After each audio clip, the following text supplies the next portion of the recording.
I heard Disney's next animated feature was going to be Tarzan, I remember thinking to myself, yeah, that sounds about right. I mean, it is a pretty well-known subject matter, and it does lend itself to animation. And at the same time, I was wondering if it might have the same impact that Robin Hood had, you know, where people would actually be introduced to it through the Disney version as opposed to other forms of media. I saw the trailers and got really excited for it, and when it came out, a lot of it exceeded my expectations, while other parts, I thought were kinda mediocre. Okay, well let's jump right in. A family is shipwrecked on an island and they find they have to live on their own. But unfortunately, a cheetah comes and kills the parents, leaving only the baby behind. Coincidentally, the exact same cheetah kills the child of an ape family. And, wouldn't you know it, they happen to bump into each other. So the mother ape decides she wants to look after the child, but the father ape is not quite as positive. So, growing up, the little boy Tarzan has to not only win out his friends, who he seems to be an outcast in front of, but also his father, who seems to want nothing to do with him. Once he grows into a man, he comes across some more people. A hunter named Clayton, a bumbling old professor, and his daughter named Jane. Jane and Tarzan immediately start to hit it off. And Jane starts to show him all about the human world, while he starts to show her all about the animal world. The romance is born, and of course an evil villain is discovered. Okay, so what's good about the movie? Well, the animation. I mean, yeah, look at it. What they can do with Tarzan is unbelievable. Before this, people would just associate him with swinging around on vines, but look at this, he's practically surfing the trees. That's really creative. Tarzan himself is a pretty decent character. I mean, he does all the stuff you want him to do. He snarls, he sneers, he roars. But he does have those big puppy dog eyes, and he does manage to be sentimental at certain moments. Jane is my example of a damsel in distress done right. I mean, yeah, not every character has to be strong, not every character has to be wielding a sword, but they have to at least be interesting. And Jane, despite the fact that she has to be saved all the time, is interesting. She's polite, but she's eccentric. She's clumsy, but she's got a good heart. And it sort of makes sense that she'd have to be saved all the time. I mean, she's out of her environment, and this is very much how women were like at that time period. But she still contributes in being the education for Tarzan and also the emotional center. So yeah, I think she's a fun character. Rosie O'Donnell is an ape, and yeah, I won't say ideal casting, cause let's face it, everybody else already has. And while she is annoying, she's not as annoying as she could have been. Clayton, and I don't think I'm giving anything away here, is obviously the bad guy. He's kinda like Gaston, except minus any of the comedy or charm. He's not very interesting, and his motivation is as boring as the Disney motivations get. It's just greed. It's the Pocahontas villain all over again. The motivation is boring, he's boring, it slows everything down. The rest of the side characters are kind of forgettable, but to be fair, they keep the focus where it should be, on Tarzan. The songs are by Phil Collins. Wait, what? Phil Collins? What does he have to do with Disney, or Jungles, or anything like that? Well, okay, maybe he'll write some good songs for the characters to sing. Oh, no, they're not singing at all. He's just singing the songs. Right the fuck out of nowhere. Every time he starts singing, I expect all the animals to start looking around saying, what the fuck is that? Sometimes the orchestrations around the songs can be nice, but the actual songs themselves, they don't do a thing for me at all. I guess he sort of sings about what's going on, but kind of in the same way that, hey, this can be played on the radio as well. It's all too vague. If the song's not totally invested in what it's singing about, then why should we? But I think my main issue with the movie is the conflict that Tarzan is going through. Which, don't get me wrong, it is there, and it is addressed. And they do take time out of the movie to look at it. But I just wish they took more time. I was kind of thinking to myself, wow, Disney animation and the turmoil of Tarzan, what they can do with this. Half man, half animal. I mean, there's so many different variations you can do with animation. I guess I was sort of thinking of something along the lines of Hellfire, like visually showing the turmoil that the person is going through. As well as in musical form. You know, as opposed to Phil Collins singing, Tarzan's here, Oh, wait, no, not Tarzan, because that'd be too specific. I'm feeling something that this character's feeling too, Fuck Phil Collins. But instead, it's sort of fighting for room with the comic relief and the villain and again the Phil Collins songs, and I don't know. I guess I just wanted much more of that to be the focus. Even the romance between Tarzan and Jane could have been explored a little bit more. I mean, I guess it works alright, but again, it feels like they're trying to squeeze in too much that's not totally needed. Like his childhood, you could have really gone into him trying to fit in, and yeah, they do, but it's mostly played for laughs. I like the scene where he tries to cover himself in mud and turn himself into an ape, but that's only for a few seconds. And the same thing when he meets Jane for the first time. He takes off her glove, touches a human hand for the first time, and it's a nice scene. But again, it's only a few seconds. I guess guess I wanted more of his internal struggle to take up the majority of the film, but then again, it is Disney. I mean, I can't expect all the characters to be like Frollo and Hunchback of Notre Dame. I mean, maybe I'm just getting spoiled. It's just this thought that Disney wants to get better and better, and in many respects they are. So when a Disney film doesn't take advantage of a really great opportunity, especially when it looks like you only have one shot at it, it's kind of a letdown. Especially when it's just thrown away to the same greedy plot device that the villain provides. You know what? They're in the jungle. Why do they need a villain? Everything's already trying to get them. In fact, why didn't they make the cheetah the villain? He's the one that killed a kid, a pair of parents. Why couldn't they make that like a Shere Khan type villain? That would have been so much more interesting. But again, I'm probably trying to see it for what I want it to be as opposed to what it is. For what it is, it's good. The animation has some great moments. I do like our two main characters. And there is actually time set aside for character development, just not as much as I would like. On the whole, Tarzan is a good flick to check out. So the next time you see it on DVD, give it a rent. You'll probably enjoy it.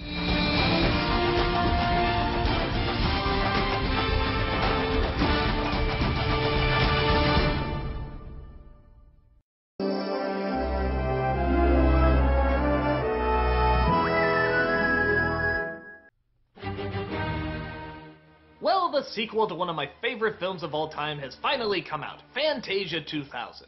This is what Walt Disney originally wanted to do. He wanted to continue the Fantasia legacy by having new movies come out.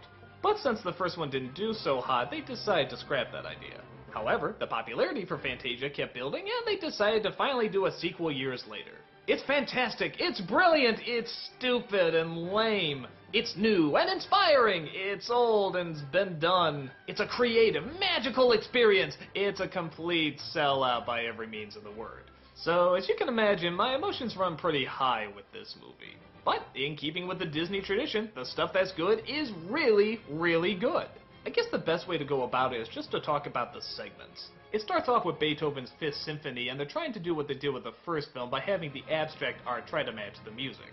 At times it does, but for the most part, it's trying to tell a story. Like how there's this mama butterfly and this baby butterfly, and they try to get away from these evil black butterflies. And yeah, if it's trying to go abstract, why are you trying to put a coherent narrative to it? And on top of that, sometimes the coherent narrative doesn't match the music, so it doesn't even work in that sense. But it's got a few good visuals in there. Next we have The Pines of Rome with the flying whales. This is awesome. The CG makes the size and weight of the whales just look gigantic. It matches the music perfectly, and on top of that, it just builds and builds at the end. In fact, this probably would have been better as the last one, but, you know, what can you do? The story of the Tin Soldier is okay, though like most Disney films, they change the ending around. It matches the music and manages to be a cute little fairy tale.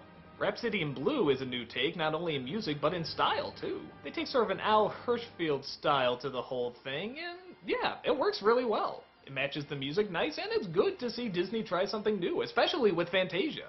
The flamingo with a yo-yo, yeah, just say that out loud. There's a flamingo with a yo-yo that's the focus of one of the musical segments in a Fantasia movie. Well, you can guess my problem. It's cute, but really, you could see that on Tiny Toons or something. It doesn't seem like Fantasia related. They replay The Sorcerer's Apprentice, that's always fun. And then we get Donald's Ark, which again, is funny and cute, but let's face it, every time you hear that music, you're gonna think of graduation, and it's kinda distracting.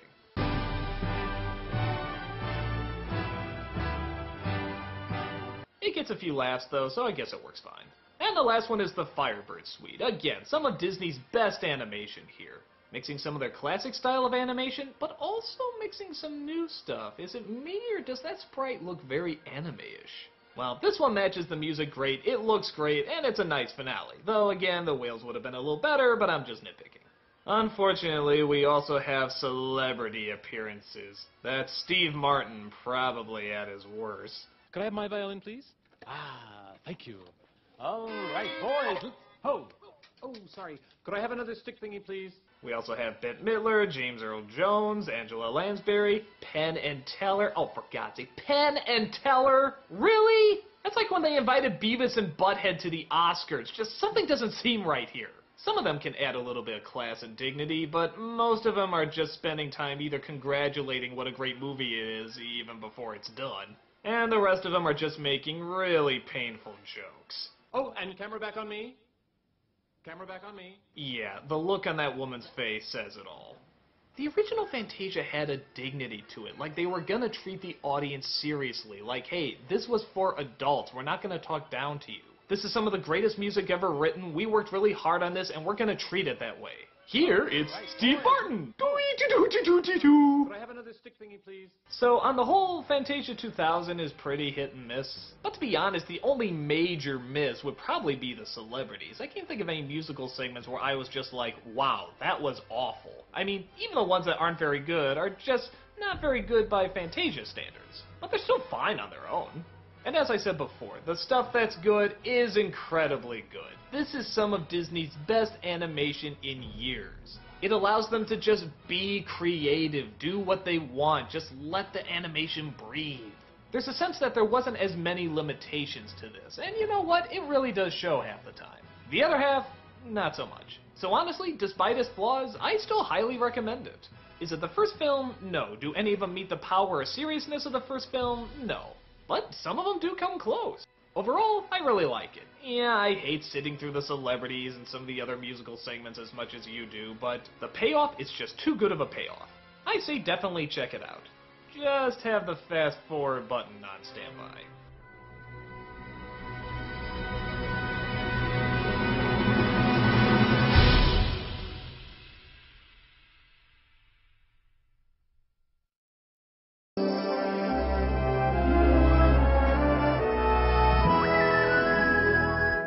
When I saw the previews for The Emperor's New Groove, I just said, okay, I'm done. No more Disney, they have clearly given up. What, David Spade is a llama? Really? This is your movie? These are the people that brought us Snow White and Sleeping Beauty and The Lion King and... David Spade as a llama? No, just no. But after years and years of everybody telling me, you gotta see The Emperor's New Groove, you gotta see The Emperor's New Groove, I finally broke down and I put it on. And... better than I thought, but I don't know if that makes it good. At least not for me. Well, okay, let's talk about it. David Spade plays an emperor that's totally full of himself and a complete jerk. So an evil sorceress and her bumbling sidekick try to put him out of his misery and take control of the crowd. But they accidentally slip him a potion that turns him into a llama instead of killing him, and, well, they try to kill him anyway. But the sidekick messes up and accidentally lets him get away. So the llama comes across a peasant played by John Goodman. As you'd imagine, they don't get along, they backstab one another, and yeah, it's pretty much a buddy-buddy comedy. Do I even need to say what's gonna happen in the end? They're gonna go on their road trip, they're gonna become friends, they're gonna figure out something about one another, and of course they're gonna defeat the bad guys. I guess what people really like about this movie is all the adult humor and fourth wall jokes. And I guess a good chunk of the time they do work. I mean, I can't think of any jokes where I was just smacking my head saying, oh god, really? They said that? But I can also think of many jokes where I didn't laugh that hard. It's probably no secret I'm not a big fan of David Spade, and yeah, I'd be lying if I said I liked him a lot here, but much like Rosie O'Donnell and Tarzan, he's not that annoying. John Goodman is John Goodman. Yeah, just sort of his typical nice guy, you know, it works, but I've seen it before. The side characters, I guess, are just the people they come across on their journeys, and I don't remember too many of them, but again, I don't remember any of them being super annoying. Honestly, I just don't want to see Disney do a buddy-buddy road trip movie. I mean, it's Disney! I'm expecting great big grand things, or if they are going to do a comedy, a great big grand comedy. If you want to see a buddy-buddy road trip movie from them, that's fine, but when I hear Disney, I think grand animation, I think the best of the best. Not... David Spade as a llama. So really, I think everything in this movie is just kind of okay, with the exception of one element, the villains. Eartha Kitt and Patrick Warburton are friggin' hilarious. They make this movie. Every scene with them makes me laugh and makes me laugh hard. It's such a peculiar team-up, but you know what? It really works. The voices, the expressions, and especially the animation on them are just wonderful.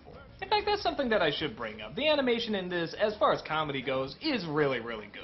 The timing's really fast and the line work is really good, so I will give the film credit for that. But like I said, the only thing that really stands out for me are the villains. In fact, I really wish the movie was just about the two of them. But as is, it's just your typical buddy-buddy road trip movie, like I said. And if you're looking for a Disney version of that, I guess you'll like this fine. But it doesn't do much for me. Like I said, not as bad as I thought, but just nothing spectacular for me.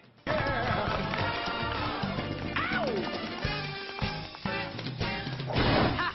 Boom, baby!